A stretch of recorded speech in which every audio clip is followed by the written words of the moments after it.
Hi viewers, very good morning. இப்பொழுது அதிகாலை பொழுது காலை 4 மணி, மார்கழி 6ஆம் நாள், டிசம்பர் 21. அன்னையின் திருமேனி அழகினை கலகூட்ட அறியாமை கொண்ட பெண்டீர் பொன்னிலைகள் மாணிக்கம் நித்திலமும் பவளமுடி ஏந்தி நின்றார். கண்ணியர்கள் எழுவரும் முன் கடைக்கண்ணின் பணியேற்க கால் தளர ஓய்ந்து நின்றார்.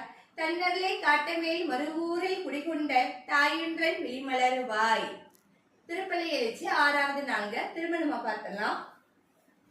அன்னையின் திருமேனி அழகினை கலகூட்ட அறியாமை கொண்ட பெண்டீர் பொன்னிலைகள் மாணிக்கம் நீளமுடு நெத்திலமும் பவளமுடு ஏந்தி நின்றார். கண்ணியர்கள் எழுவரும் முன் கடை கண்ணின் படியேற்க கால் தளர ஓய்ந்து நின்றார். தன்னர்களை காட்டமேல் மறுபோரில் குடிகொண்ட தாயுன்றன்